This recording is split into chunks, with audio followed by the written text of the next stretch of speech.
War is peace. Freedom is slavery. Ignorance is strength. How did a man who had never set foot in Stalin's USSR or Nazi Germany manage to create the most iconic works about totalitarianism? How did Eric Blair, a socially awkward and often unsuccessful outsider, become George Orwell, the writer whose very name is now synonymous with dystopia? Why are we still talking about Orwell today? Why is 1984 not just a novel, but a universal warning? Why has the interest in his work only grown with time? That's exactly what we'll be discussing today. Hello, friends. Nowadays, as more and more corners of the world begin to cough and wheeze toward authoritarianism, and familiar words like freedom, rights, and reality are traded like cheap currency, it's the perfect time to revisit someone who wrote about all of this long ago, and, uncannily, got it right.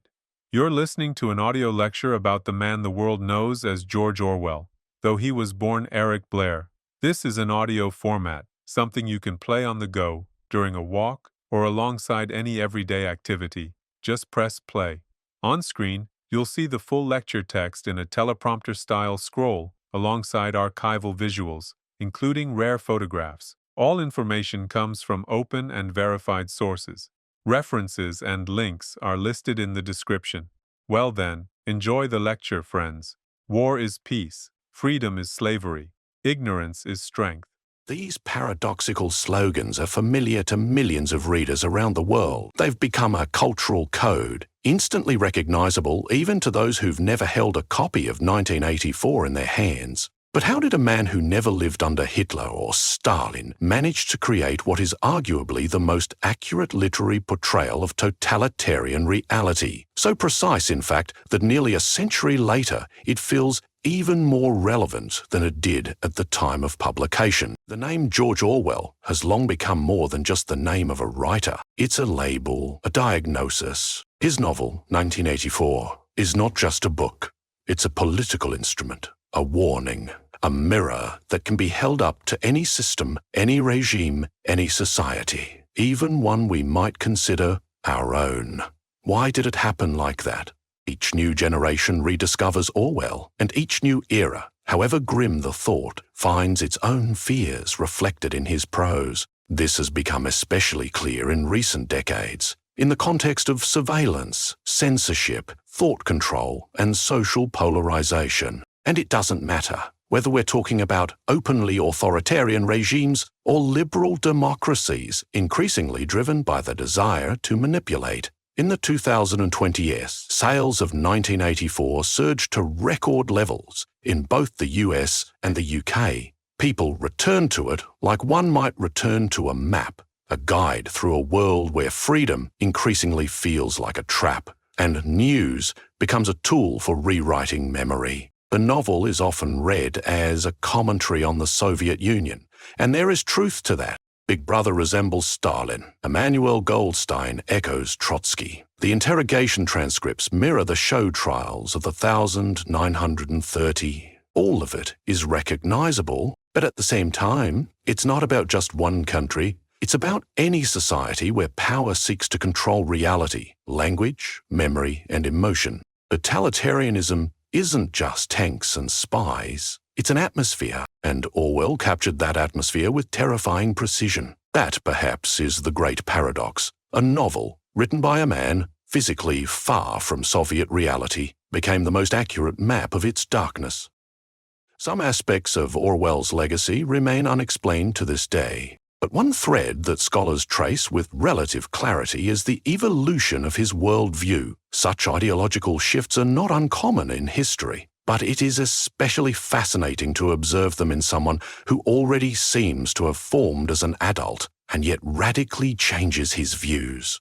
Orwell went through several of these shifts, each one accompanied by deep inner transformation. As a child, he was filled with patriotic fervor and wrote poems about brave heroes going off to war. In adolescence, he was mostly apolitical, resistant to authority, but without any well-defined political ideology, and not affiliated with any party. By the 1930, as we'll see, he considered himself a socialist. Yet his understanding of socialism remained quite vague. Unlike many Western left-wing intellectuals of the time, Orwell was quick to realize that what was happening in the Soviet Union violated not only socialist ideals, but even the most basic notions of justice. This made him an exception, because in the 1930 and early 1940 years, very few saw it this way. Many viewed the USSR as a champion of social justice and, at times, as the only real opponent of fascism. Soviet propaganda worked tirelessly to solidify that image. For many, supporting the Soviet Union and trusting its leaders was simply the default stance. What's remarkable, however, is this. Countless Western intellectuals visited the USSR and were shown a carefully curated, polished image,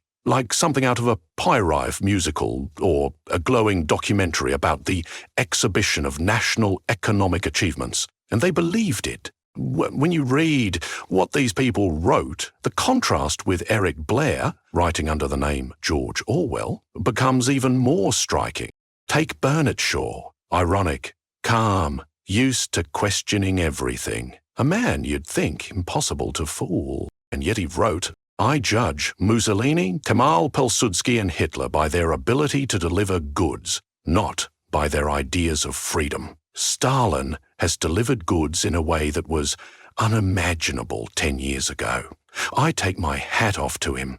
That logic, food over freedom, was typical of well-fed Western observers. But the contrast is staggering. The country was going through mass famine, and yet it was being praised for its economic success. Stalin delivered goods in a country where millions were dying of hunger? Okay. Then Shaw visited the USSR, and that's when Stalin truly charmed him. He later told journalists, "Stalin is a real gentleman, delightfully kind, not evil, and a practical statesman. Stalin is a giant. The rest are pygmies.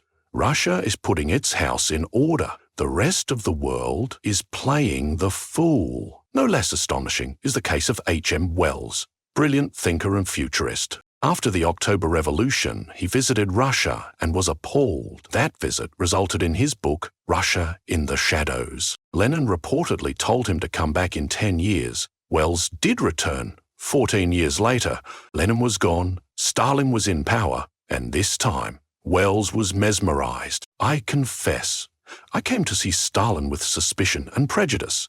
I had pictured him as a secretive, egocentric fanatic, a despot craving absolute power.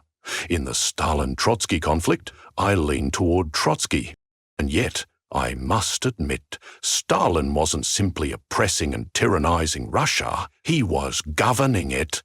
And under him, Russia was gaining strength. Even though I filtered all the praise for the first 5-year plan through my sieve of skepticism, the overall impression was that it was working. That such words were written about a dictator during a time of mass purges, fabricated trials and famine is nothing short of surreal. Yet respectable Western thinkers took it all at face value. Wells even wrote, "I have never met a man more candid, straightforward, and honest." And yes, this was about Stalin. It is precisely these qualities, not anything dark or mysterious, that explain the vast, unquestioned power he holds in Russia. Before meeting him, I believed he ruled by fear. Now I understand he rules by trust. It's hard to understand how this was possible, and perhaps had someone else been in Wells's place, they might have felt the same.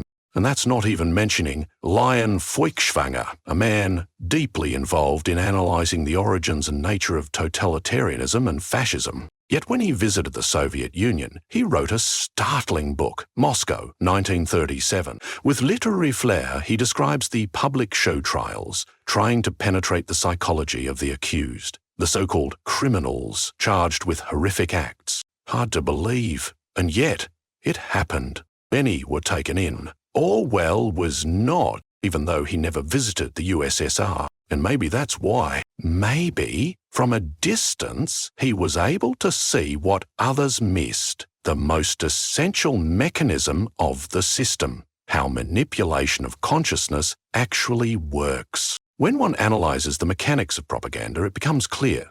Orwell understood much more than just Stalinist methods. His insight went beyond any single regime. he grasped the universal techniques of thought control.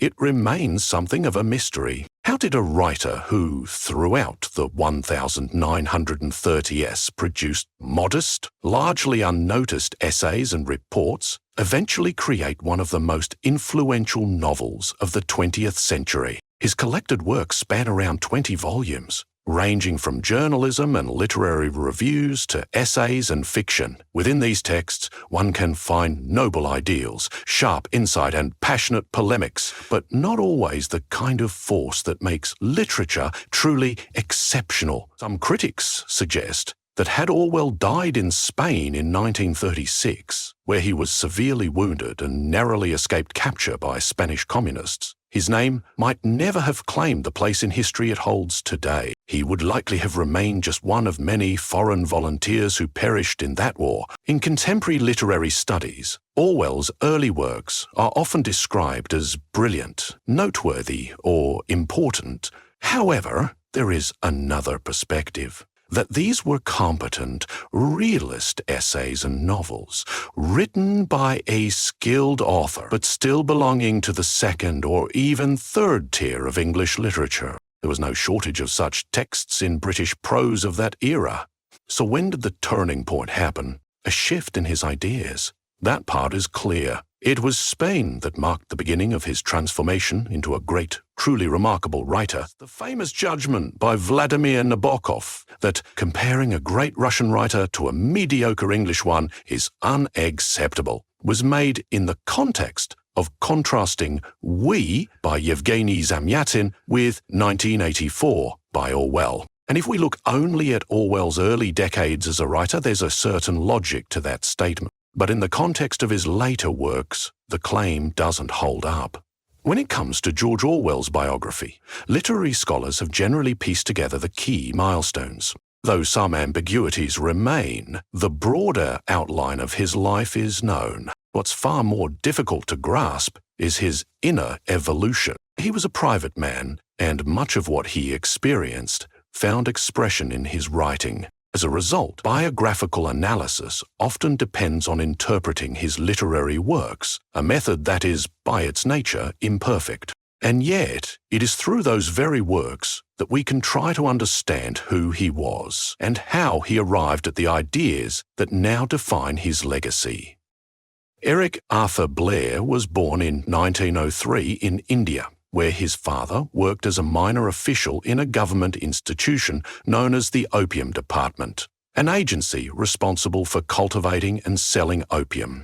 His father never advanced far in his career and earned very little. Later, Orwell would describe his family's social status as lower upper middle class. Despite aristocratic roots, they essentially belonged to the middle class. In India, the family lived a relatively comfortable life. Servants, convenience, a sense of stability. But when Eric was just a year old, an outbreak of plague prompted his mother to take the children back to England. This was common practice among colonial officials, though usually the mothers returned.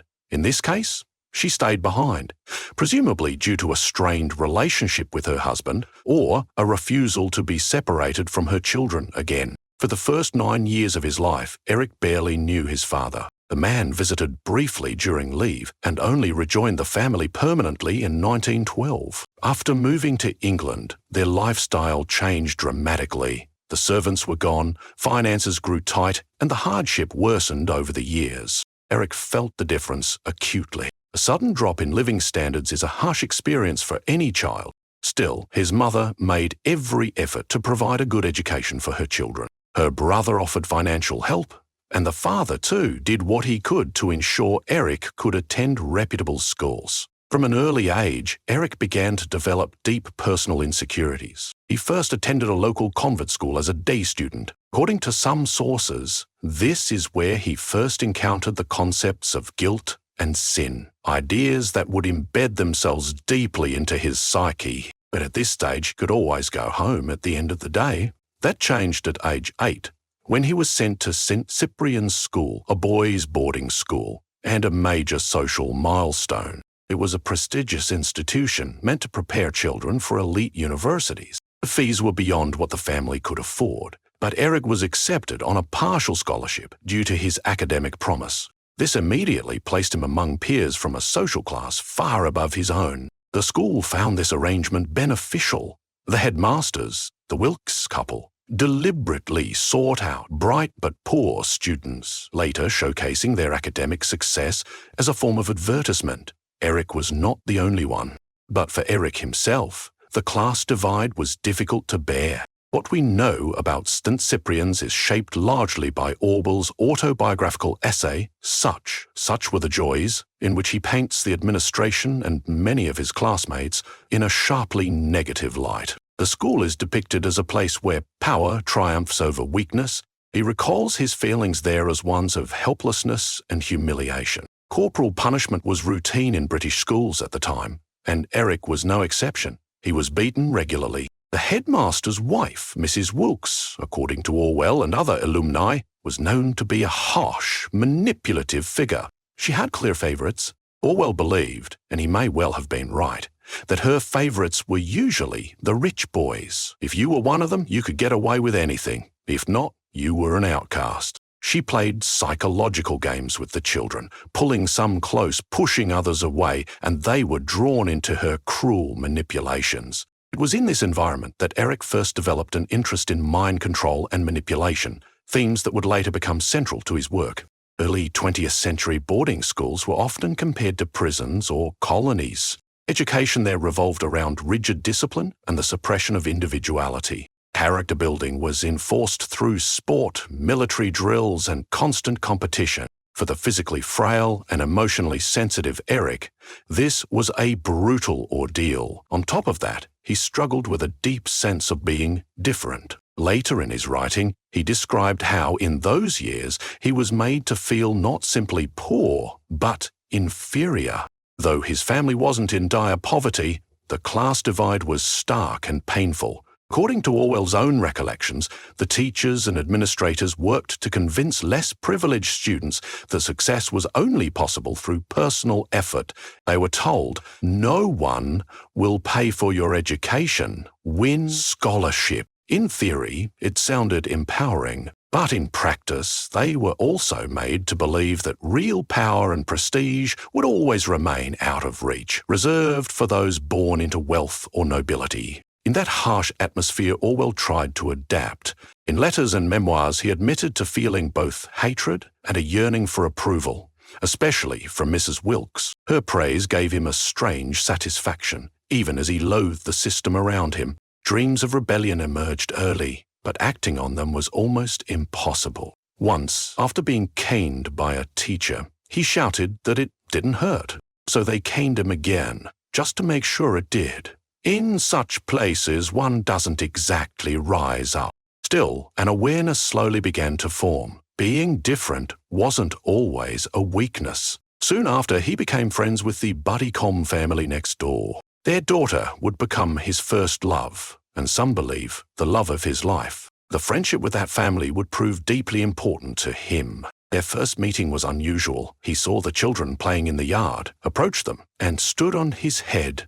Naturally, that drew attention. When asked why he did it, he replied, "Well, if you stand on your head, people are more likely to notice you." Even as a schoolboy, he already understood this. The desire to stand out was there from the start, but circumstances often emphasized his difference in a negative way. As someone poor, sickly, and weak, he longed to be different in a positive sense, but more often felt the sting of stigma. At least, that's how it seemed to him. In 1917, Eric Arthur Blair was admitted to Eton College, one of the most prestigious and aristocratic schools in Britain. His family couldn't afford the tuition, so he applied for a scholarship. He placed 14th on the list, but there were only 12 available spots. Rather than waste time waiting, he enrolled at Wellington, a school known for its strict, almost military discipline. 6 months later, a place opened up at Eton, and Eric transferred. Eton was a centre of aristocratic tradition, boys from wealthy and influential families, a distinct culture, a distinct code of conduct. Still, the atmosphere was more humane than at his previous school, and Eric's memories of Eton were less painful. Despite a lingering sense of class alienation, he felt somewhat freer there. But the pressure quickly returned. One had to work relentlessly to pass the exams that might lead to a scholarship at Oxford or Cambridge. That path from Eton to Oxbridge was the classic route to power, followed by politicians, civil servants, and the British elite. And it wasn't just about academics. Researchers often highlight the importance of the old boys network, graduates who all knew each other, forged connections, and helped one another rise. It was the highway to influence. Most Eton graduates continued on to Oxford or Cambridge, paving the way for careers in politics, science, or public service. Eric, though he gained much from Eton, showed little enthusiasm for academic success. He passed his exams respectably, not brilliantly, but well enough to keep university within reach. He hadn't failed, but neither had he secured an automatic place at a top college. Some biographers suggest that his tutor, who had ties to Cambridge, didn't particularly favour him, which may have influenced the outcome. His father came to discuss the situation, but in the end, the decision was made. Eric would not apply to university. The reasons remain uncertain. One theory suggests that rejection by Jacintha Buddicombe, the girl he loved, left him emotionally deflated and unmotivated. Another sees it as a deliberate act of nonconformity, a refusal to follow the standard path, a desire to be different. Perhaps it was apathy, perhaps a quiet conviction that he wouldn't succeed anyway. Whatever the cause, turning down university within the framework of elite British tradition was a highly unusual move. The question then became, what next? Eric's father envisioned a colonial career for his son, essentially a repeat of his own trajectory, but more successful. But positions in the Indian civil service required a university degree. That option was off the table. Still, colonial service was seen as respectable. An alternative was found: colonial police. But at the time, it seemed like an odd choice for someone who would later become a symbol of anti-authoritarianism. Eric studied for several more months and passed the exam. Interestingly, becoming a colonial police officer in Burma required Latin and Greek. As one biographer noted, he did quite well. Well enough, in fact, to gain university admission had he pursued it. But he didn't. He became a policeman. It was a highly unorthodox decision for an Eton graduate, and perhaps that's why this chapter holds such weight and always in a story. In 1922, Blair set sail for Burma. The colony was chosen partly because some relatives lived there, though they were not especially close. Once there, he held the status of a Sahib, a representative of British authority. His post wasn't high-ranking, but he served for 5 years across different regions of Burma, each with its own conditions. Little is known about this period. Most of what we do know comes from Orwell's later literary works and scattered recollections. For a graduate of Britain's most elite school, his role in Burma represented a kind of radical social dissent, almost like modern-day downshifting, especially compared to his peers, who continued their studies and rose through the ranks back home. While they were climbing career ladders, Eric was making arrests, enforcing colonial rule in Southeast Asia. In 1927, Blair returned to England. Officially, it was a leave of absence, but in reality, it was final. By then, a new resolve had begun to take shape. He would become a writer. He thought about it all the time. Even as a schoolboy, Eric Blair would speak of his desire to become a writer.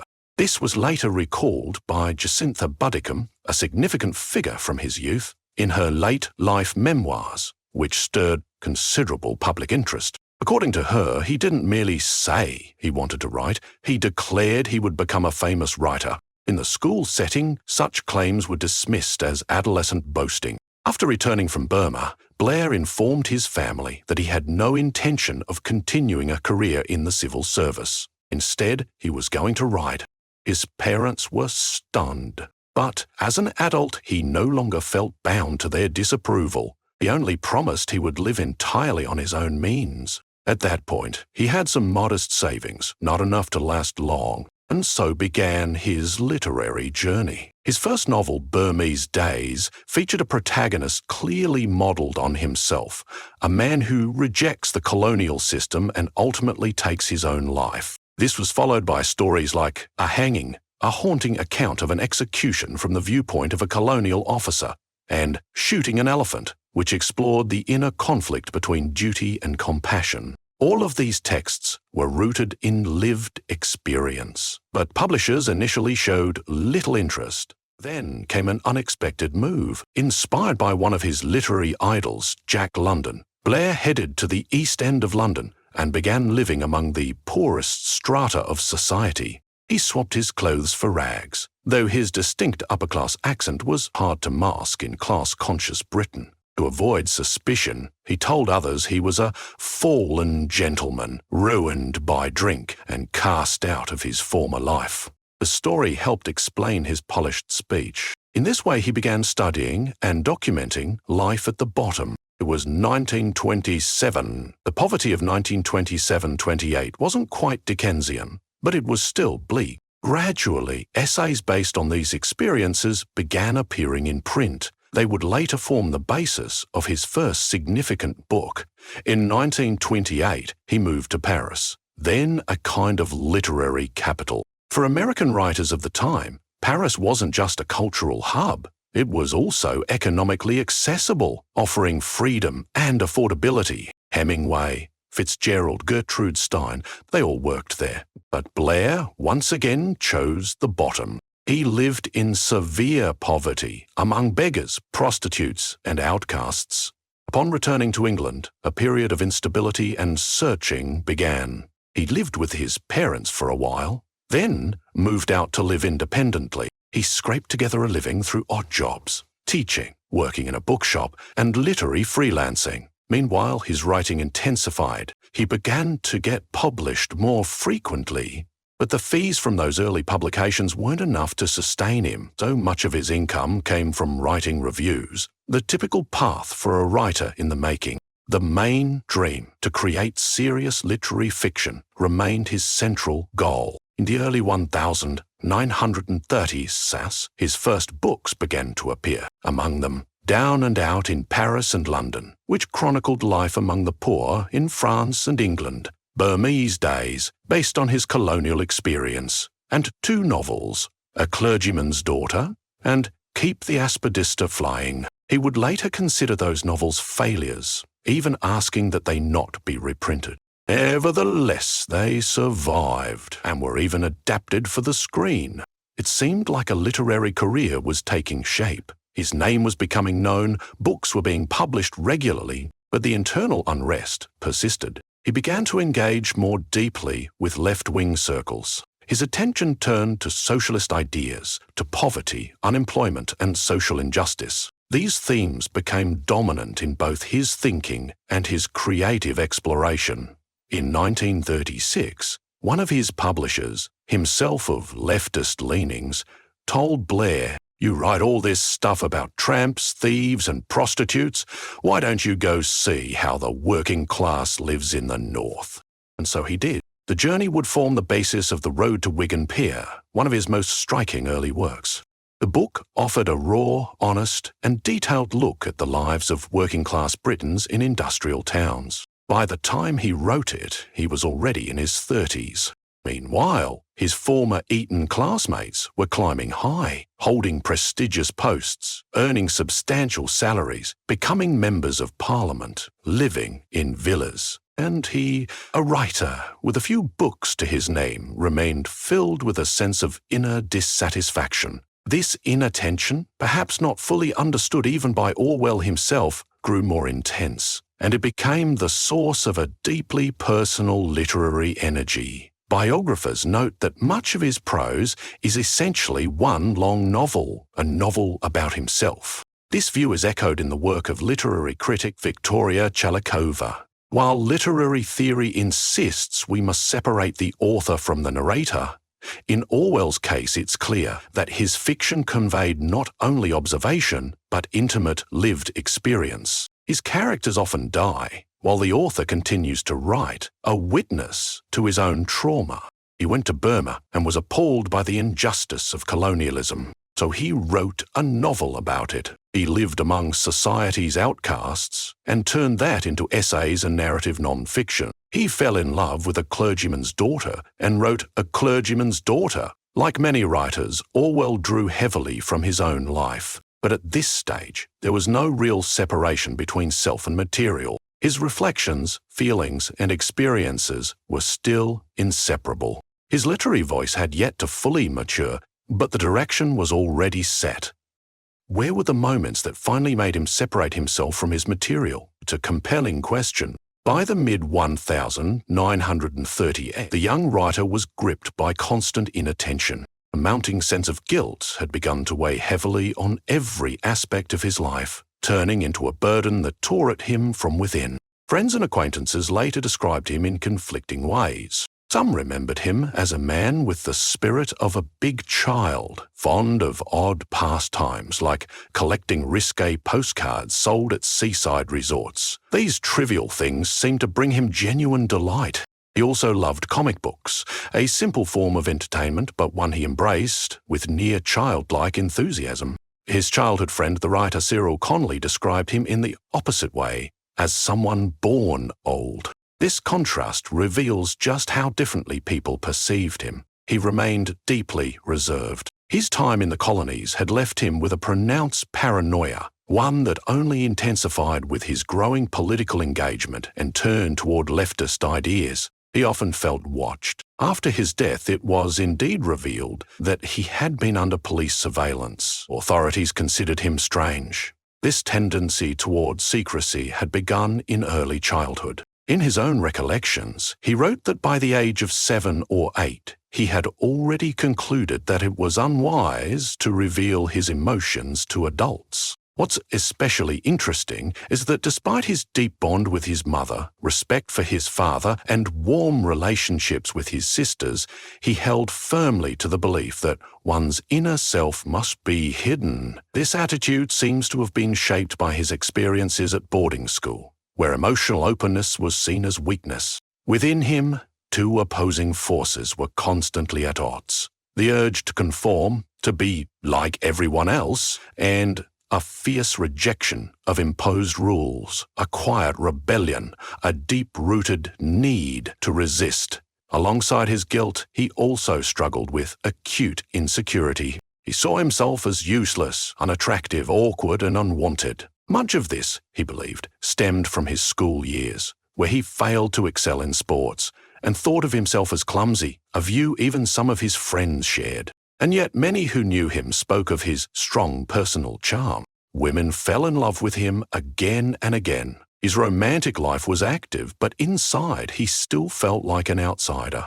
Women played a special role in his worldview. It's no coincidence that in his famous novel 1984, love becomes a pillar of resistance, a symbol of liberation. The female character empowers the protagonist, giving him the strength to fight. From childhood, he had internalized a Victorian view of sexuality as something sinful. Though outdated by his time, this view heightened his sense of shame and guilt, making his inner conflicts even more intense. He also had a distinct tendency towards systematic thinking. He was driven to find structure, patterns, meaning, not just in individuals, but in broader social mechanisms. One biographer described him as having a sociological mind. This quality is clearly reflected in his literary work, especially in 1984. He had a deep interest in the natural sciences and often impressed others with his knowledge of flora and fauna. Nature fascinated him not only as a source of beauty, but as something to be observed and understood. He had a passion for mechanics. He liked taking things apart, building things, figuring out how they worked. His fascination demanded a rational mindset, a desire to organize and penetrate the surface of the world. He wasn't content with appearances. He wanted to understand the inner workings of things. At Eton, his interests shifted from classical languages, then the cornerstone of elite education, to the sciences. Though Latin and Greek came easily to him, he abandoned them to study biology and other subjects. Later, he returned to the classics, but struggled to catch up. That detour may have played a role in his decision not to attend university. On one side, rationality, analysis, the systematization of knowledge. On the other, emotional turbulence, pushed deep inside. Intense feelings, sudden outbursts, irrational beliefs, even superstitions. His prose is always marked by clarity and simplicity. Curiously, the first person who demanded such clarity from her pupils was none other than the much despised Mrs. Wilkes at his boarding school. Clearly, he absorbed that lesson early and carried it forward. For him, it became essential. Later, Orwell formulated his now famous rules for writing, widely quoted to this day. Never use a metaphor, simile, or other figure of speech which you are used to seeing in print. Never use a long word where a short one will do. If it is possible to cut a word out, always cut it out. Never use the passive where you can use the active. Never use a foreign phrase, a scientific word, or a jargon word if you can think of an everyday English equivalent. And yet, he immediately added a final clause. Break any of these rules sooner than say anything outright barbarous. Even here, his rebellious nature broke through. But the core principle remained: clarity, precision, rational structure. Beneath the structural rigor of his prose, however, lay a powerful emotional charge. Works like 1984, despite their careful architecture, delivered a deeply emotional impact. He could construct a logical framework that hit the reader's nerves with astonishing force. In everyday life, he also had a strong passion for practical knowledge, a love of craftsmanship, a fascination with natural processes, and an analytical approach to technical problems, and at the same time a belief in the supernatural. Even in adulthood, he held a quiet conviction that magic and ghosts were real. But one theory behind his choice of the pen name George Orwell suggests he wanted a name that sounded more English. It was inspired by the River Orwell, which he loved. But another version claims he chose to hide his real name in order to protect himself from magical harm, a kind of curse or hex. This superstition stayed with him all his life. In his will, he instructed that his gravestone carry only his real name, with no mention of the pseudonym. There is one dark story, preserved in the memories of a man who studied with Eric Blair at Eton College. According to him, the two boys shared a strong dislike for another student, a boy named Philip York. One day, they decided to curse him. They moulded a wax doll, recited some spells they'd found, and one of them suggested stabbing the doll with a knife. A symbolic killing. But Eric reportedly said, "No, that's too much." Instead, they simply broke the doll's leg. Soon after, Philip York actually broke his leg. Shortly thereafter, he was diagnosed with leukemia and died. The man recalling the story was nearly 90 at the time and admitted it still disturbed him deeply. It's entirely possible that Orwell too was haunted by the memory. This episode stands as further evidence of just how seriously the future writer took his fascination with the irrational and the mystical. The painful and disorienting search for self, all his emotional instability, obsession with order, and sense of personal guilt paled in comparison to the central conflict that defined Orwell's early literary career.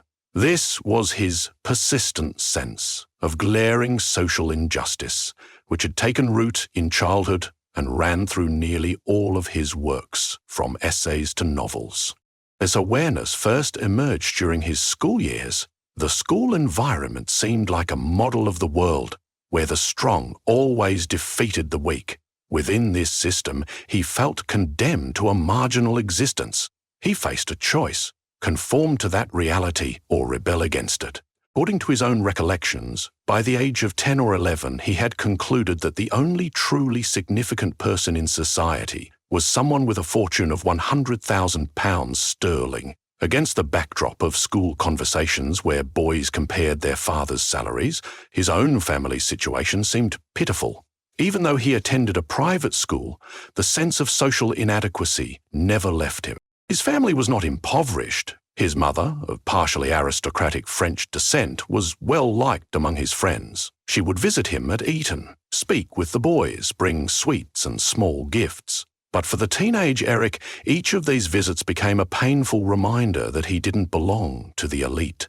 Mrs. Wilkes, the other staff, the general atmosphere, all of it reinforced the idea that he simply didn't fit. He was inherently wrong, weak, awkward, destined to fail.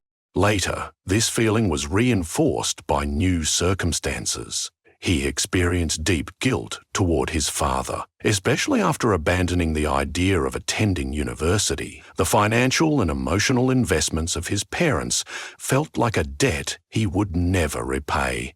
His service in the colonies did not ease this burden. It only amplified it. Arriving in Burma to work as a police officer, his internal contradictions deepened. On one hand, he saw firsthand the monstrous injustice of colonialism, the humiliation of locals, violence, and unchecked power of officials. On the other, he was complicit in the system. He later recalled moments when he himself acted aggressively toward locals, behaving like a typical sahib. After returning to England, he exhibited habits typical of colonial life. His sister remembered how he would drop things on the floor without picking them up, expecting, out of habit, that a servant would clean up after him. This realization that he had internalized the role of the oppressor weighed heavily on him.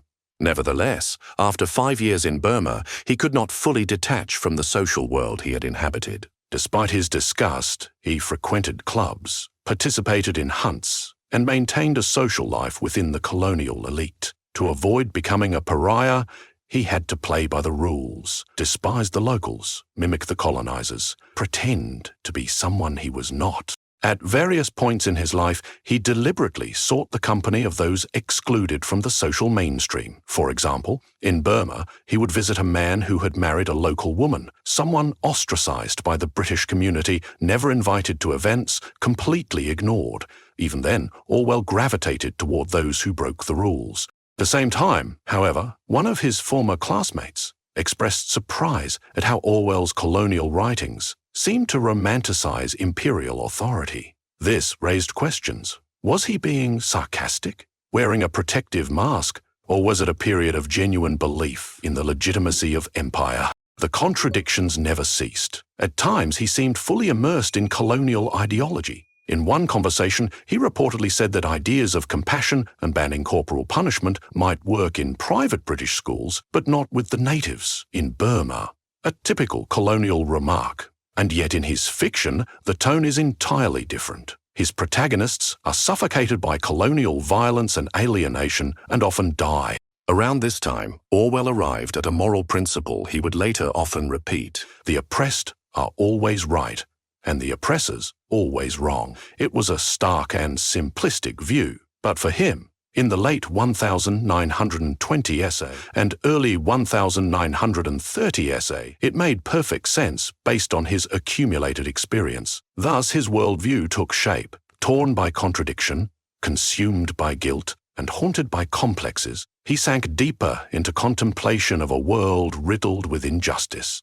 He once wrote that as a child he believed in God, but even then felt not love, only rejection.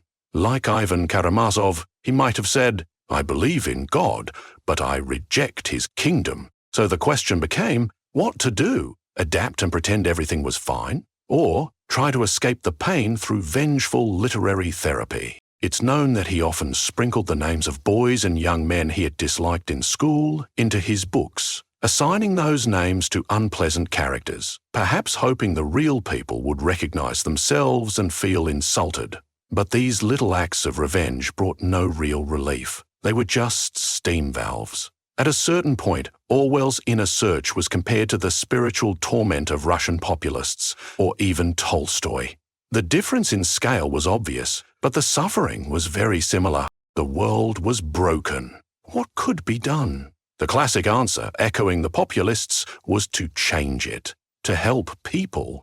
This raises an important and unresolved debate among Orwell's biographers. Many friends remembered him as a kind, wonderful person, yet others claimed he lacked empathy. He was, they said, interested in society as a system, not in individuals. Some even noted that real friendship with him was difficult, as if he remained hidden behind a wall.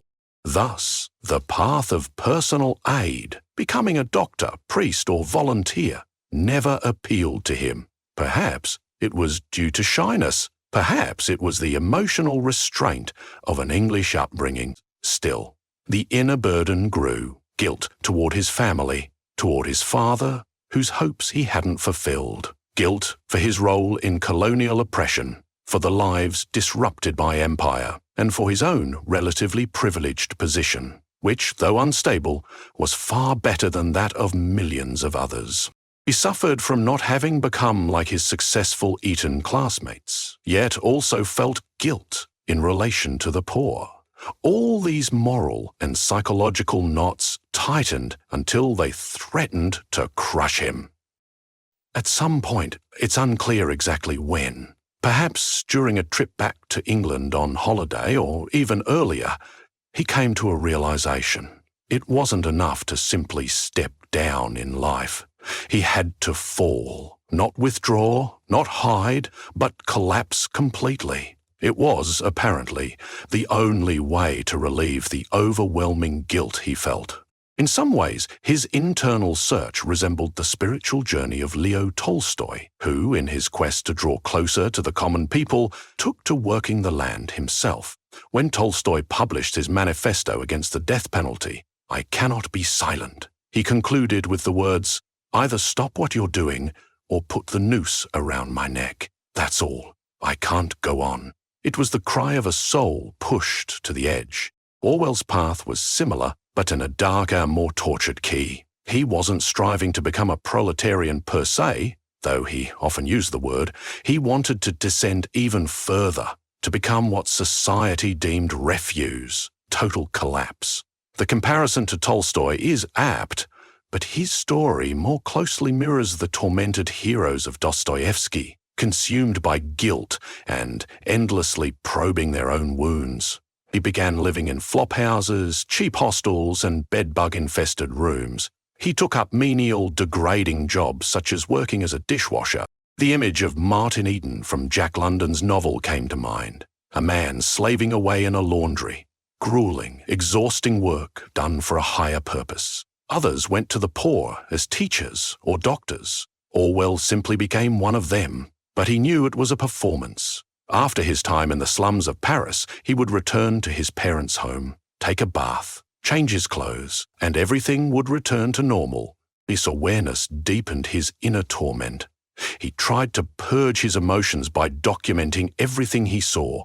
His essays became a form of confession, an attempt to show others the hell that existed just beyond their comfortable lives. He never fully identified with the poor. He knew he didn't truly belong, but that didn't stop him from directing his anger at society, particularly at those who, in his view, tried to help the poor in misguided ways. He especially resented the so-called parlor socialists, wealthy elites who dabbled in fashionable discussions about poverty while living in luxury. To be fair, many of these people genuinely tried to enact change. In The Road to Wigan Pier, he described the horrific conditions faced by working-class families, only to pivot and aim even harsher criticism at the socialists themselves. He wrote, "Here we approach the central secret of the class distinctions in the West, the real reason why a European of bourgeois upbringing, even when he calls himself a communist, finds it very difficult to accept a working man as his equal. It is summed up in 4 frightful words that people nowadays are chary of uttering, but which were bandied about quite freely in my childhood. The words were, 'The lower classes smell.' That line has been thrown back at him countless times. Even then, people knew how to rip a quote from context and weaponize it. But in reality, it was a rebuke, not a belief. Yes, he had an acute sense of smell, which made slum life physically unbearable at times, but the judgment was aimed at society. The lower classes' smell expressed a deeply embedded physical revulsion, something far more powerful than mere ideology. A barrier that divided people not just socially or intellectually, but viscerally. Over time, though, his experience living side by side with vagrants helped overcome this revulsion. "A working man's body now disgusts me no more than the body of a millionaire," he wrote. "I still dislike drinking from someone else's glass, that is, another man's. In the case of a woman, I don't mind. But this has nothing to do with class distinctions. Contact with the underclass dissolved his social squeamishness. He noted that tramps were not as filthy as commonly assumed. Shared nights in shelters, communal tea from a soot-blackened tin pot, such rituals made the unthinkable routine, and yet the bitterness remained. His resentment toward cultured, educated people, those who had made him feel inferior, continued to surface. That irritation became the dominant tone in many of his narratives. As a result, it's difficult to detect true compassion in The Road to Wigan Pier. Perhaps it's hidden beneath layers of British reserve, but when he turned to socialists, his emotions became more visible. He frequently paired vivid sketches of working-class life with reflections on socialism. But the kind of socialism he described was far removed from what Labour Party members or Soviet-style communists envisioned. For the working man you see in any pub on a Saturday night, socialism mainly means better wages, shorter hours, and kicking the boss in the pants, he wrote. For those with a more revolutionary bent, it means slogans and standing together against oppression and violence. But in my experience, no real working man ever gets into the theoretical side of it. Often, he understands socialism more accurately than the orthodox Marxist, because he never forgets that it is about justice and common decency. In Orwell's vision, socialism looked like an industrial machine, but that wasn't what moved him. What did resonate was the belief that socialism should mean decency and fairness, and yet it was unclear why he was so irritated by those who claimed to believe the same. He wrote, "It would be a great advantage to get rid of the tiresome and unappetizing image of the typical socialist. If only we could take all those sandals, long beards and green shirts and throw them onto a bonfire. As for the vegetarians, teetotalers and mild-mannered mystics, send them off to India to do yoga." That, I'm afraid, is not likely to happen. But those socialists who have a bit of sense could at least stop alienating potential supporters with silly and irrelevant behavior. In the end, Orwell's socialism was driven by a longing for justice and a deep disgust with power and privilege, but it lacked a clear blueprint. Sincere pity is hard to find in his pages. Perhaps it was there, hidden under restraint, or perhaps it simply gave way to sharper, more visceral emotions. However, a decisive turning point arrives. In 1936, the Spanish Civil War breaks out, regarded worldwide as a clash of freedom against fascism, a trial of left-wing forces versus a rising totalitarian regime. It begins as a revolt of the Spanish army against the lawfully elected Popular Front government. I can give a separate lecture on Francisco Franco's dictatorship if you wish. Later, the Francoists gain open support from Adolf Hitler and Benito Mussolini, while the Popular Front receives aid from Joseph Stalin. Alongside Soviet advisors, volunteers with left-wing sympathies pour into Spain from around the globe. For many, it is the first real chance to fight fascism. At this moment, George Orwell decides to go to Spain. Shortly after his wedding, he and his wife depart, determined to take part in the fighting. Officially, he is meant to join the international brigades, and had everything gone according to plan, his path might have been very different. But he is utterly unprepared for the political chaos raging in Spain. Communists, socialists, and anarchists operate simultaneously, each fractured into rival factions. Trotskyists oppose Stalinists. Anarchists field their own groups.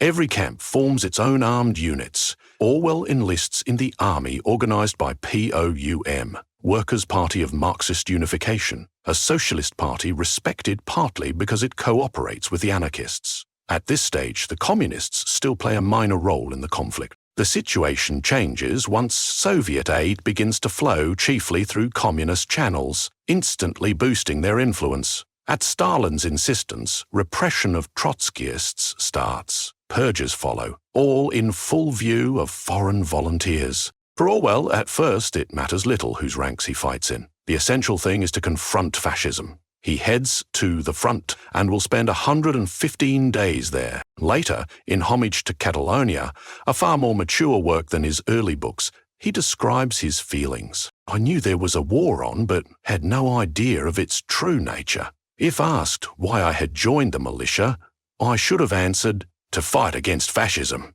If asked what I was fighting for, I should have replied, for common decency. This is fascinating. Parties and theories arguing over socialism and communes. He fights simply for common decency. In Spain, he seems, for the first time, to find the world he had dreamed of. The burden of guilt that had weighed on him elsewhere falls away. Even in flophouses he had still felt it, yet here he is, genuinely happy. He writes, to anyone who came to Barcelona from England, it was a strange and moving experience. I had entered a town where the working class were in the saddle. Every shop and cafe had been collectivized and hung with red flags, or the red and black flags of the anarchists. Everywhere were the hammer and sickle and the initials of the revolutionary parties. Nearly every church had been gutted and its images smashed. Groups of workers with guns were cabling churches, systematically tearing them down. The observations continue. He is astonished, for example, to find tipping abolished. Any attempt to leave a tip meets a sharp refusal. Forms of address such as Señor and Señora vanish. Everyone now uses the familiar tú, and the polite buenos dias is replaced by the brisk worker's greeting, salud. He finds himself in an environment that seems the embodiment of popular democracy. Even the army hardly resembles a conventional force.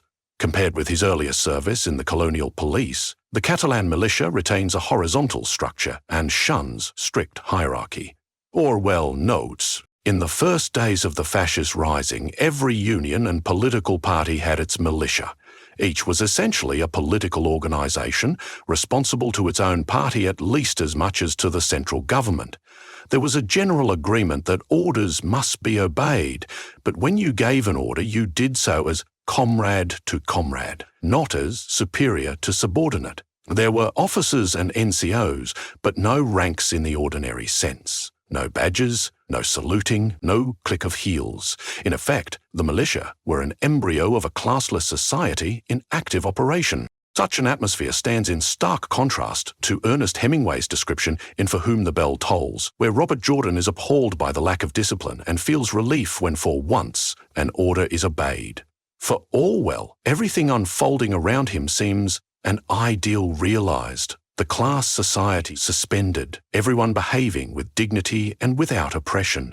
He continues, more or less by accident, I found myself amid the only large community in Western Europe where political consciousness and disbelief in capitalism were taken for granted. On the Aragon front, I was among tens of thousands of people, chiefly, though not wholly, working class, all living at the same level and mingling on terms of equality. In theory, it was perfect equality. In practice, largely so. To some extent, it was a foretaste of socialism. Indeed, we were living in a socialist atmosphere. Many of the normal motives, snobbishness, money grubbing, fear of authority, and so forth, had simply ceased to exist.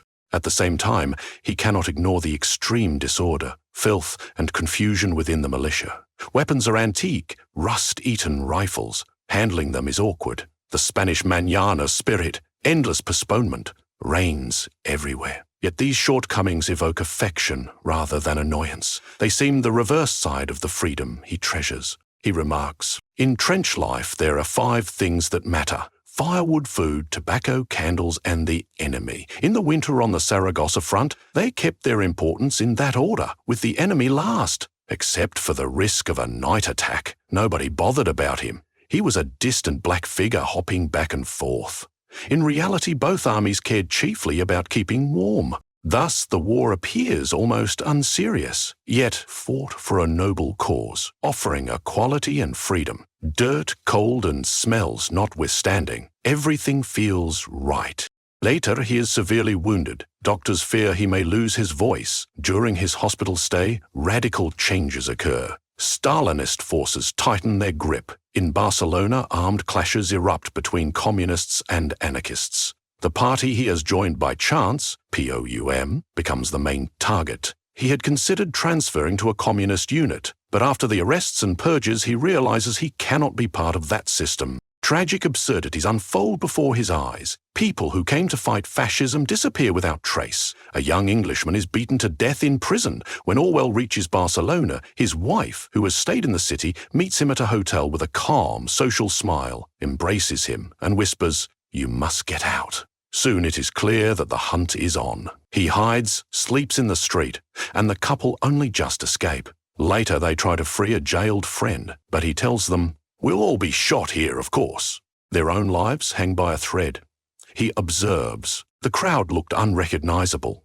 Almost no militia uniforms, no blue overalls. Nearly everyone wore fashionable summer clothes that Spanish tailors make so well. Stout men who looked like prosperous businessmen. Elegant women, expensive cars filled the streets. Private motoring had not officially returned, yet anyone of consequence could obtain a car. Tipping was back. Polite forms of address were back. At least, that is how he sees it. Yet his greatest discovery is not the return of outward formality, but the grim fact that a genuine reign of terror has begun. Orwell and his wife leave Spain only with great difficulty.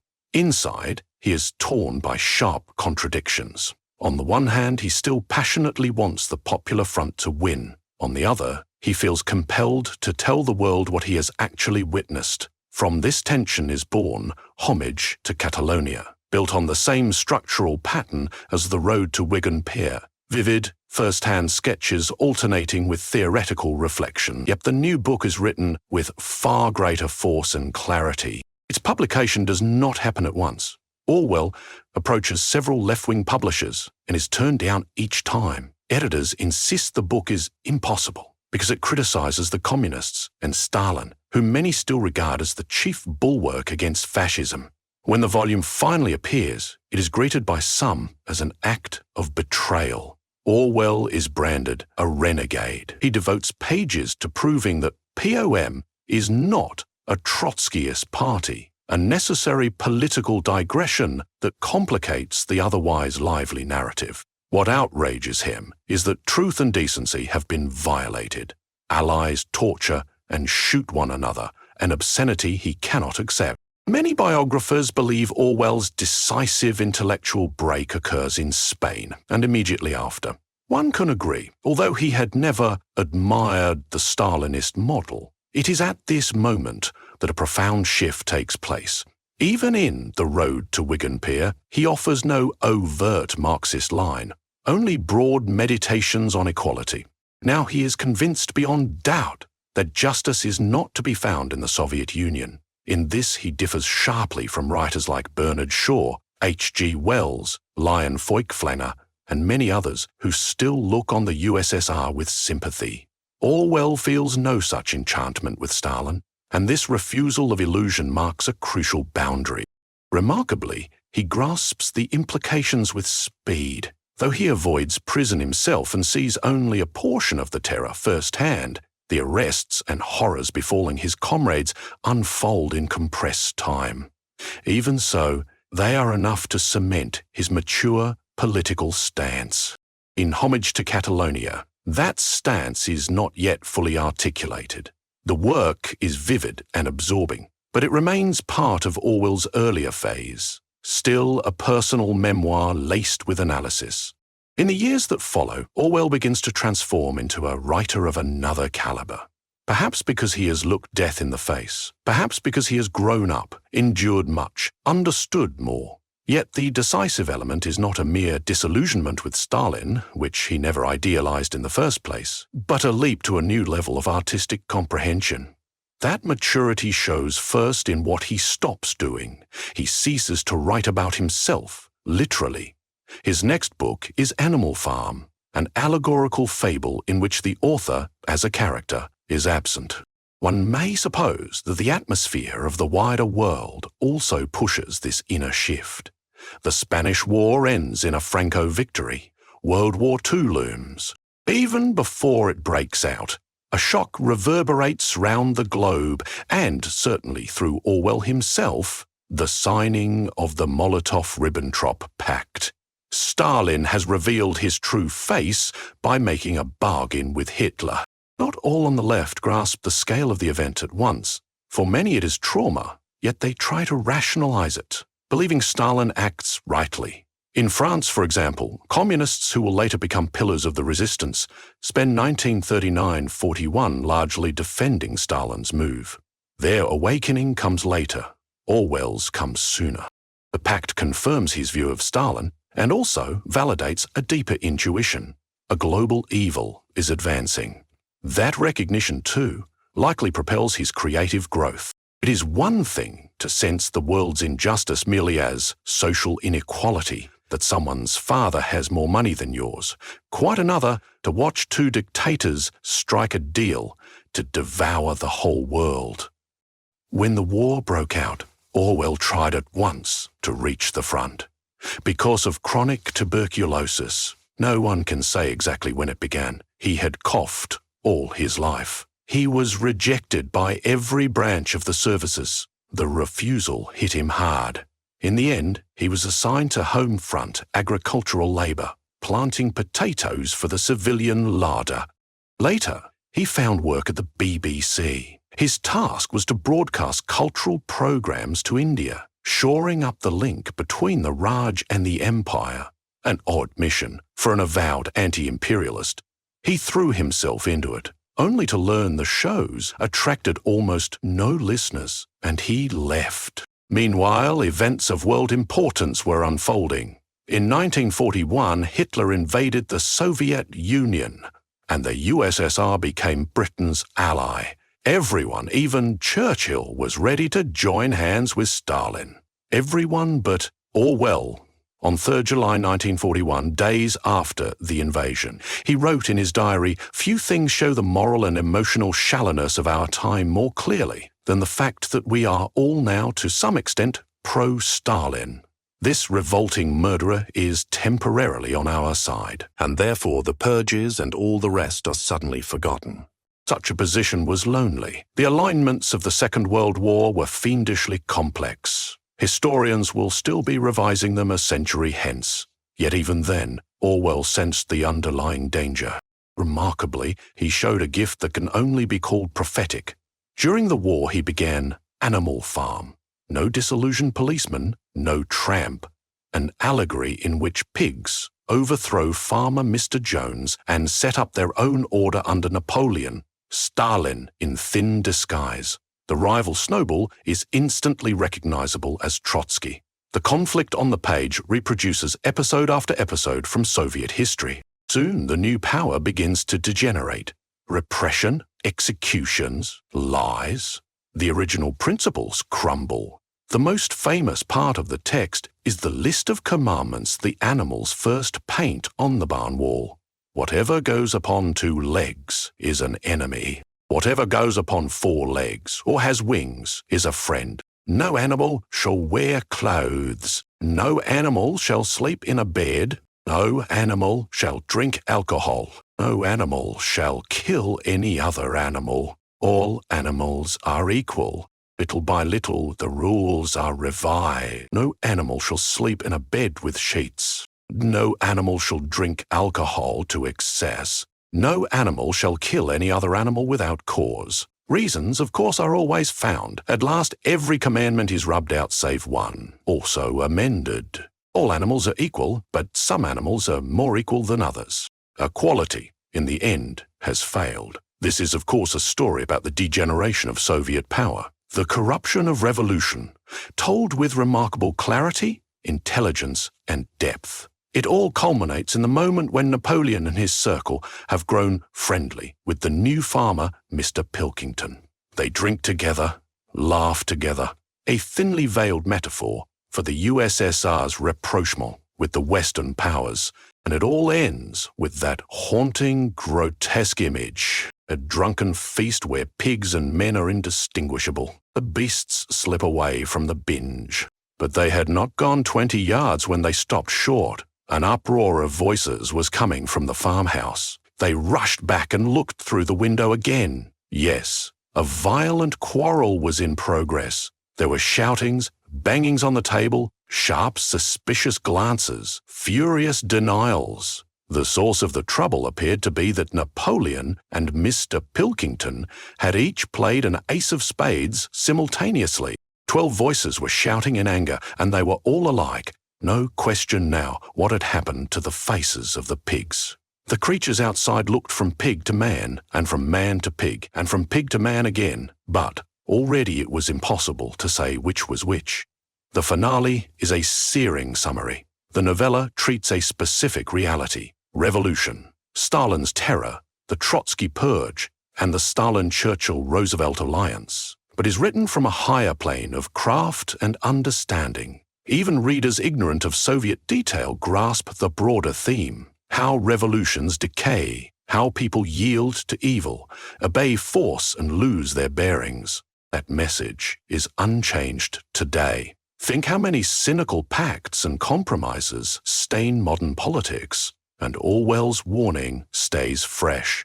Animal Farm was finished in 1944, but not published at once. British publishers thought an attack on their Soviet ally inopportune. With the coming Cold War, the climate shifted. The book appeared in 1945, debated both as literature and as a mirror of the new political landscape. Yet it is hard to say whether Orwell himself took much pleasure in that popularity. The emerging Cold War ran against his own convictions. What mattered, though, was that the book was read and understood, and that made a difference. Not long ago, documents were released that shocked many admirers of George Orwell and delighted many of his detractors. Chief among them was the so-called Orwell list, a set of names he compiled at the request of a friend who worked for a semi-clandestine intelligence-linked radio service tasked with anti-communist programming. In one column, he wrote the people whom, in his view, could be invited to take part in anti-communist broadcasts. In another, he listed those who should not be approached because of their pro-Soviet sympathies. The names ranged from journalists to literary figures, and remarkably, he flagged several individuals later proved to have been Soviet agents. Among others, he included Charlie Chaplin, whom he regarded as harboring communist leanings. In Orwell's eyes, collaboration with such figures was undesirable.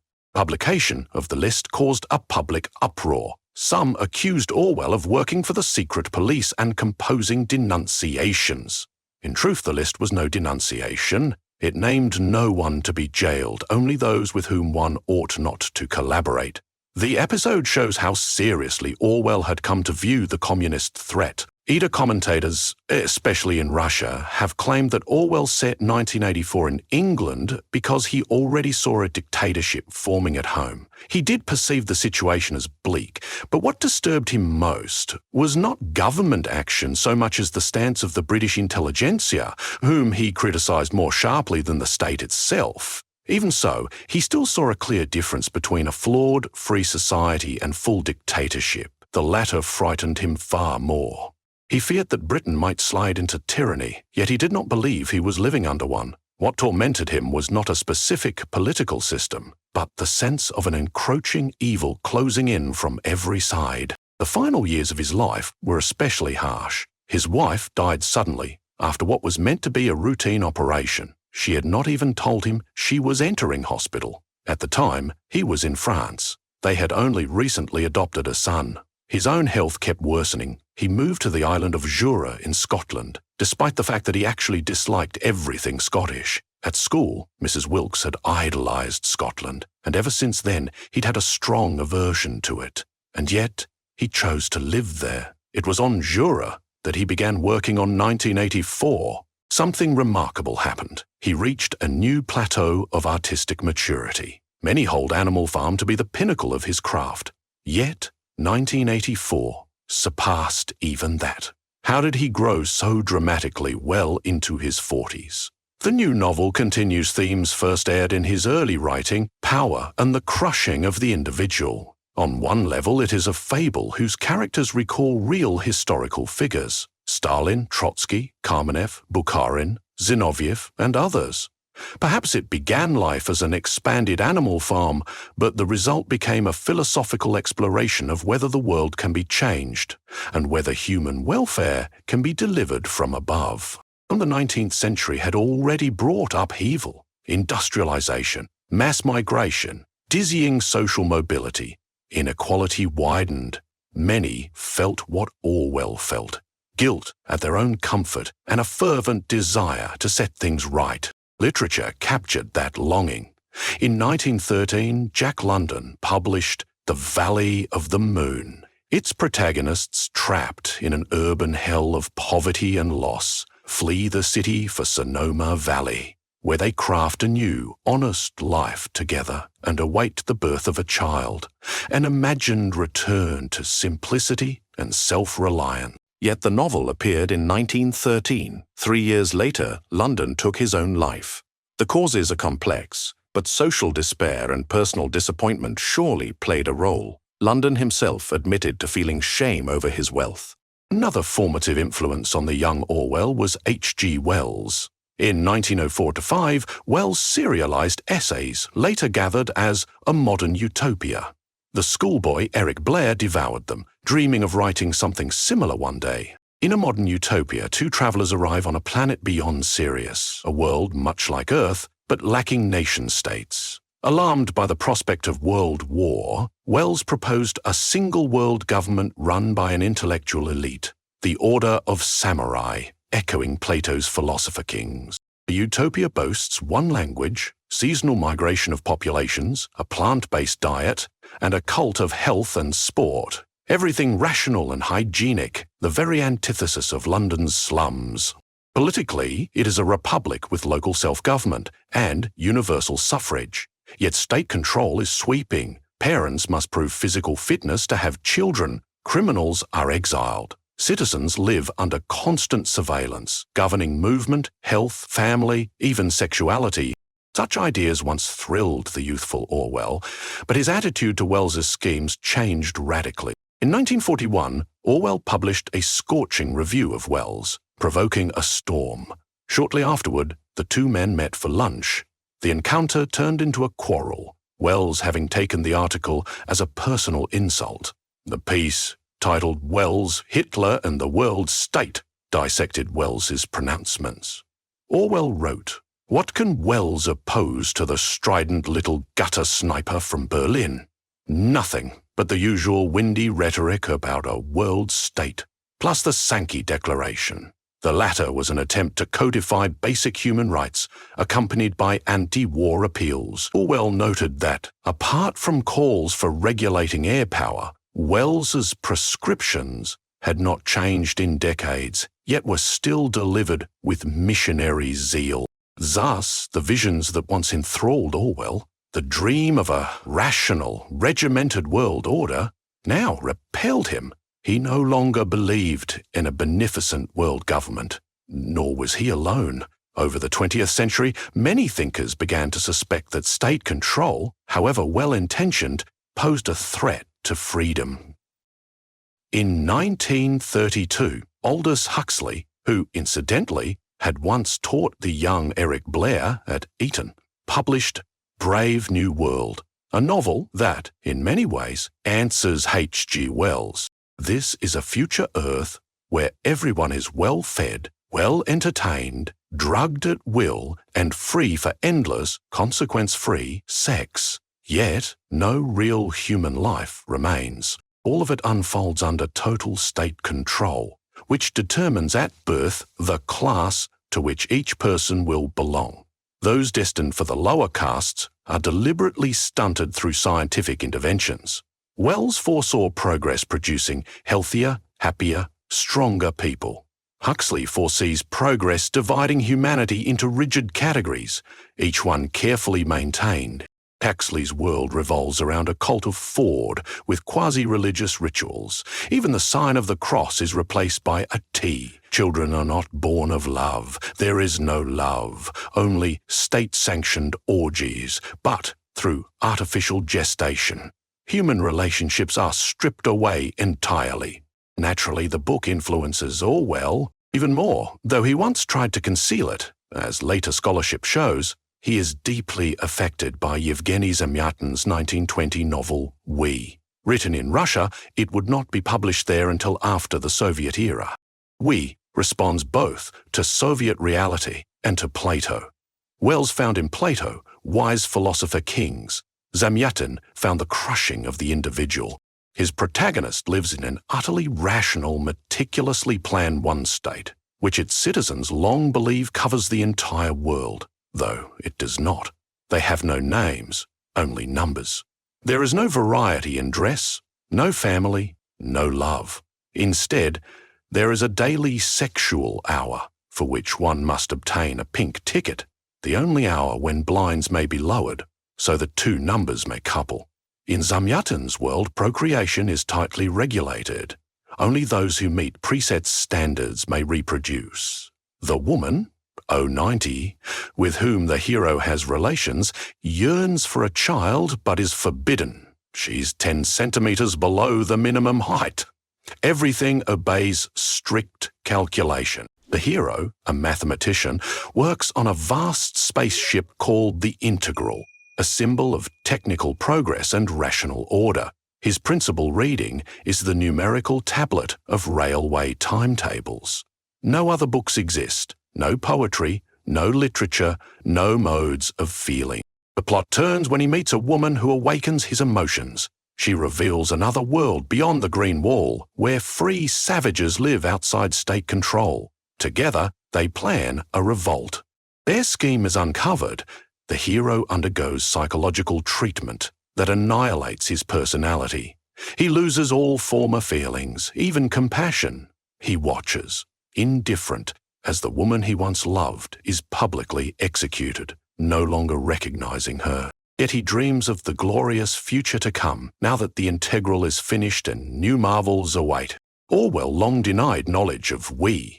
Yet in 1946 he reviewed the novel, and the debts are plain. Zamyatin's hero begins a secret diary. 1984 likewise opens with Winston Smith starting a journal. In both stories, the hero finds a lover, a spark of happiness and freedom.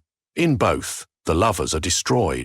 Comparisons between Zamyatin's and Orwell's novels always polarize readers. Some prefer We for its philosophical breadth and flicker of hope.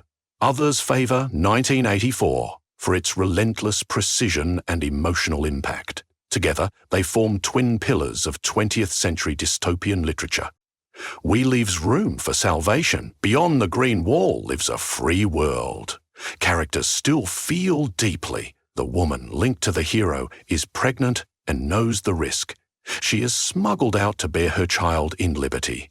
Love, sacrifice, resistance survive to the end. B503, the hero, narrates a tribunal scene. They brought in that woman. In my presence she was to testify. She remained silent, smiling. I noticed her sharp white teeth, the first thing that drew me to her, and how beautiful they were. Then they placed her under the bell. Her face turned very white, and with her dark, wide eyes, it was beautiful. As the air was pumped out, she threw back her head, half closed her eyes, clenched her lips. Again, very beautiful. She stared at me, gripping the chair handles until her eyes closed. They revived her with electrodes and put her under the bell again. 3 times, and she still said nothing. Others with her were more honest. Many spoke up the first time. She dies but never yields. Her silence becomes a symbol of human resilience. Even under total control, Zamyatin's characters can resist, love, and sacrifice. Orwell's world, by contrast, offers no such hope. His heroes are more recognizably human than Zamyatin's sterile numbers. Winston and Julia have names and feelings, yet even they, despite their vivid individuality, are finally broken. If, in Zamyatin, everything begins with clinical sterility, remember how 1984 opens. It was a bright, cold day in April, and the clocks were striking 13.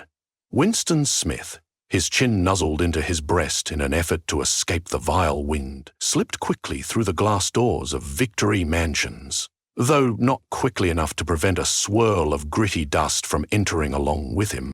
The hallway smelt of boiled cabbage and old rag mats. At one end of it, a coloured poster, too large for indoor display, had been tacked to the wall. It depicted simply an enormous face, more than a metre wide, the face of a man of about 45, with a heavy black moustache and ruggedly handsome features. Winston made for the stairs. It was no use trying the lift. Even at the best of times, it was seldom working. And at present, the electric current was cut off during daylight hours. It was part of the economy drive in preparation for Hate Week.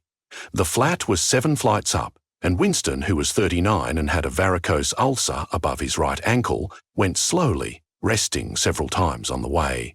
On each landing, opposite the lift shaft, the poster with the enormous face gazed from the wall. It was one of those pictures which are so contrived that the eyes follow you about when you move. Big Brother is watching you. The caption beneath it ran, Orwell's world bursts with sensory detail. A man who had spent years in the USSR once asked in amazement, I just can't figure it out. Sure, Orwell lived in England. He'd have heard plenty about Stalin. But how did he know the smell? That boiled cabbage reek. How could he possibly know? And yet, somehow, he did. Here lies a key difference from both Huxley and Zamyatin. Each paints a dreadful world, yet in those worlds people are, in their own way, content. Huxley's citizens are perpetually amused, well-fed, pleasantly drunk. Zamyatin's narrator insists everything is wonderful. He keeps a diary to prove it. Winston Smith also keeps a diary, but he knows at once that this is a crime and therefore a death sentence. It is his act of protest, his first entry, down with Big Brother. He takes the story in a completely different direction. On top of that, Orwell had a gift for catching the system's absurdity. He wove the everyday, tangible world, the smells, the decor, all the little details, into a suffocating, Kafkaesque nightmare. Rumour had it that the Ministry of Truth contained, above ground, 3,000 rooms, and corresponding ramifications below, much like the notorious interrogation basements of the Soviet KGB headquarters on Lubyanka Square in Moscow.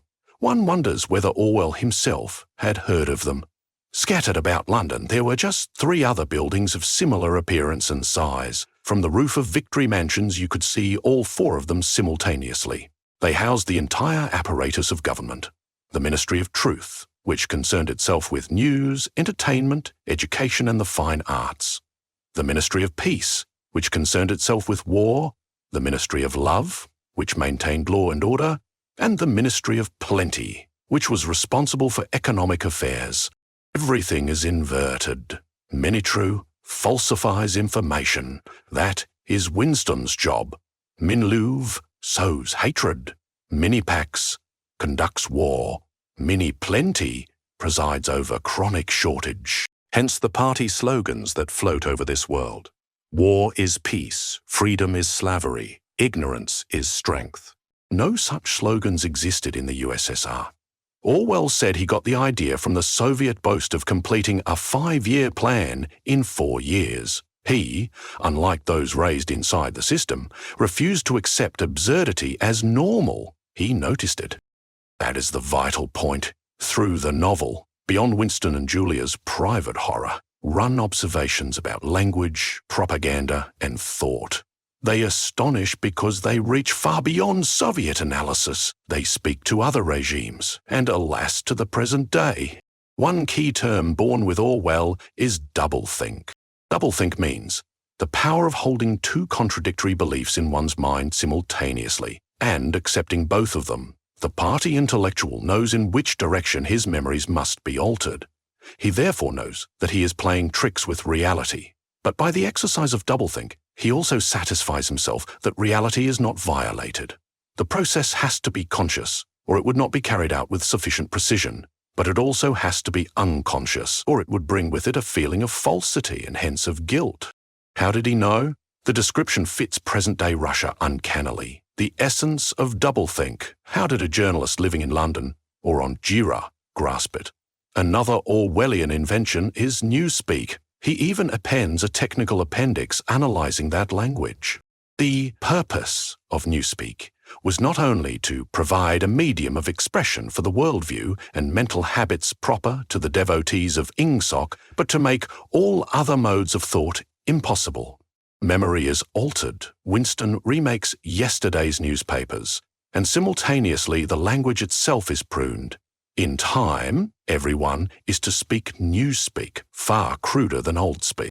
It was intended that when Newspeak had been adopted once and for all and Old Speak forgotten, a heretical thought, that is, a thought diverging from the principles of Ingsoc, should be literally unthinkable, at least so far as thought is dependent on words. In other words, Newspeak reduces language to the point where it can no longer express ideas that challenge authority. That's the endgame. If you don't have the words, you can't even form the thought.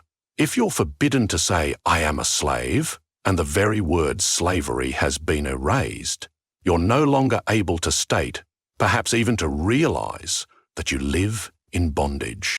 The vocabulary of Newspeak, Orwell wrote, was engineered to express, as accurately and as unconsciously as possible, any meaning, provided it was a proved meaning. A party member might wish to convey, and at the same time to cut off all other meanings, and even the possibility of glancing toward them by indirect routes. Take a stock sentence from a Times editorial. Old thinkers unbelly feel Ingsoc. Rendered into Old Speak, it might read, "Those whose ideas were formed before the revolution do not fully appreciate the principles of English socialism." Yet, as Orwell explains, even that paraphrase misses the point. Unbellyfeel is not merely fail to understand, it is the visceral inability, down in the guts, to feel Ingsoc. A special class of Newspeak words, like oldthink, existed less to express meaning than to erase it. Some problematic words, free, for instance, were retained for convenience but stripped of dangerous senses. Countless others, honour, justice, morality, internationalism, democracy, religion, science, simply ceased to exist, smothered beneath a handful of blanket terms. Thus, everything clustered around freedom and equality collapsed into one word, crimethink. Concepts linked to rationalism or objectivity shrank to oldthink. Greater precision would be perilous. In today's world, Russia offers a vivid example. Words like peace, we are for peace, no to war, can be branded criminal. Officially, there is no war, only a special military operation. Orwell foresaw exactly this kind of reality bending, and his warning keeps coming true. Long before many others, he grasped the nature of total control, a state that seeks dominion over the whole person. Its emblem is the telescreen in every flat, an instrument that broadcasts and simultaneously spies, a gaze from which there is no refuge. Orwell's vision grows steadily darker, ever more hopeless. Even the refuge that seems carved out for love and privacy, a tiny room rented from Mr. Charrington, is shot through with deception and betrayal. The innocent engraving on the wall hides a microphone. Charrington himself, courteous, old-fashioned and fond of the past, is in fact an agent of the thought police. It is he who arranges their arrest. The one person the lovers turn to for help, O'Brien, an inner-party official, wins their confidence. They believe he shares their views. Yet he is the very man who will subject Winston to torture. One of Orwell's greatest insights was that a totalitarian state is not content with outward obedience. It demands inner submission.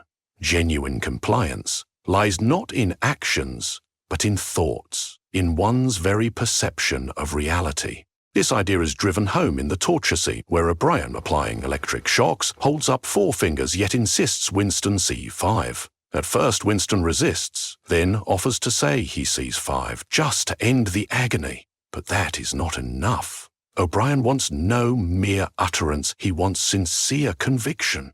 Winston must truly see 5 fingers. Only then is perfect subjugation achieved. O'Brien tells him, "Will you understand, Winston, that no one whom we bring to this place ever leaves our hands uncured. We are not interested in those stupid crimes that you have committed. The party is not interested in the overt act. The thought is all we care about. We do not merely destroy our enemies. We change them. Do you understand what I mean by that? This is an assault on the soul itself, a method sadly relevant today, not only in Russia, but wherever authoritarianism flourishes. Among Orwell's most powerful symbols is the 2 minutes hate, a scene that captures propaganda's essence with eerie precision. It begins with a sensory jolt. The next moment, a hideous, grinding speech, as of some monstrous machine running without oil, burst from the big telescreen at the end of the room. It was a noise that set one's teeth on edge and bristled the hair at the back of one's neck. The hate had started. The process kicks off irrationally. Only after the shock appears the face of the enemy. Goldstein.